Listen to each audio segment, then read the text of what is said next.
2 надпревари, 4 бода. Ремис со Италија во Скопје 1-1 и победа во Малта 2-0. Македонија сега има 7 бода, исто колку што имаат Украина и Италија на табелата во квалификациите за пласман на Евро 2024.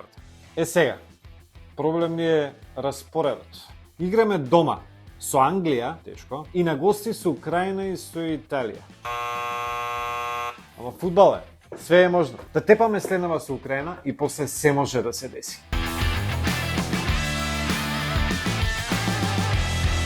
Јас сум Јовица Симоновски, TJ, а вие го следите YouTube шоуто Overtime with TJ на YouTube каналот BMG Network. И пред да продолжиме со клупскиот фудбал, би ве замолил да притиснете subscribe, како би ни помогнале и би не мотивирале за следните проекти. Имаме многу нови проекти, многу идеи и веќе работиме на дел од нив.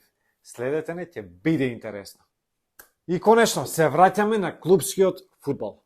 Не можеше да посакаме подобар викенд. Што ќе следиме викендов? Петок, Германска Бундеслига, Бајер Мюнхен, Бајер Леверкузен. Во сабот имаме 3 надпревари, 2 во серија и 1 во Премиер лига. Манчестер Юнайтед, Брайтон и 2 дербија во Италија. Јувентус Лацио и Интер Милан, дербито на викендот. Да видиме што не чека на надпреварот во Германија, во германската Бундеслига, кој што е на програмата во петок. Бајер Мюнхен, Бајер Леверкузен.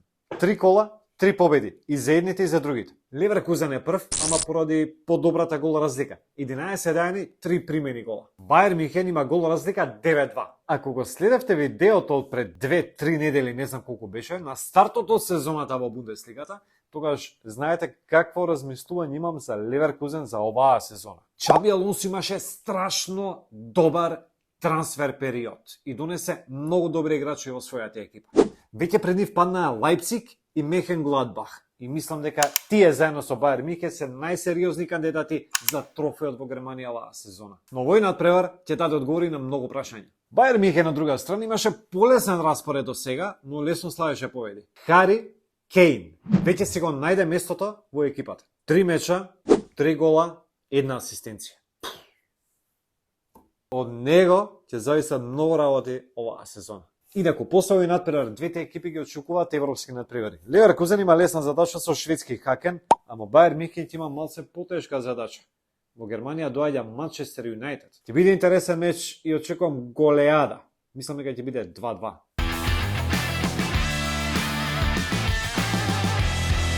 Одиме во сабота.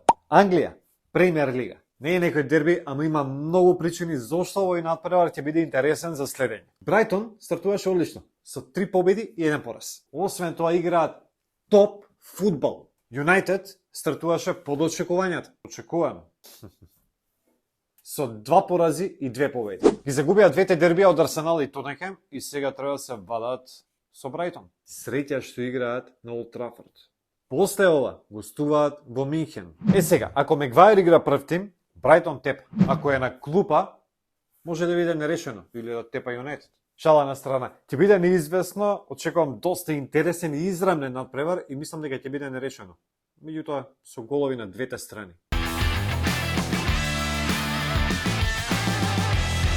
Следува најинтересното. Од Англија одиме во Италија, во серија А.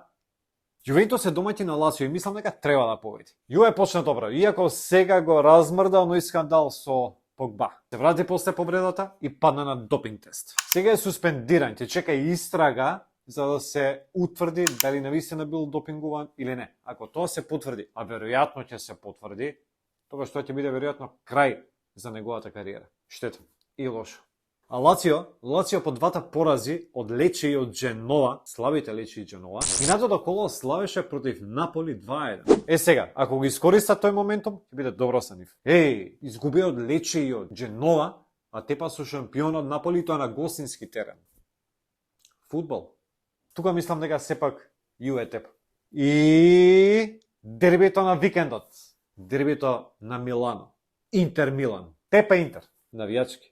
Значи, Интер почна со 3 победи без примен гол. И Милан има 3 победи. Кој тепа ќе остане лидер, сам на врвот. Минатата година на 4 надпревари, 2 во серија и 2 во Лигата на шампиони славеше Интер. И јас немам ништо против така да биде и оваа сезона. Интер е посилен од минатата сезона. Замина Госен со Нана, Кореја и уште неколку младинци на позајмица ваму таму. А дојдоа Павард, Класен, Сомер, Фратеси, Арнаутович, Турам и уште неколку. Сега Инзаги има широк ростер и тоа е најголемата причина зашто Интер важи се фаворит за скудетото оваа сезона. Но некои работи најдобро ќе се видат после овој надпревар. Како и да е, чекам победа на Интер.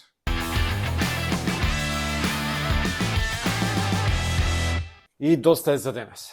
Лајкнете, коментирајте, дајте предлог надпревари за наредниот викенд и не заборавајте дека во вторник почнува Лигата на шампиони. Се гледаме!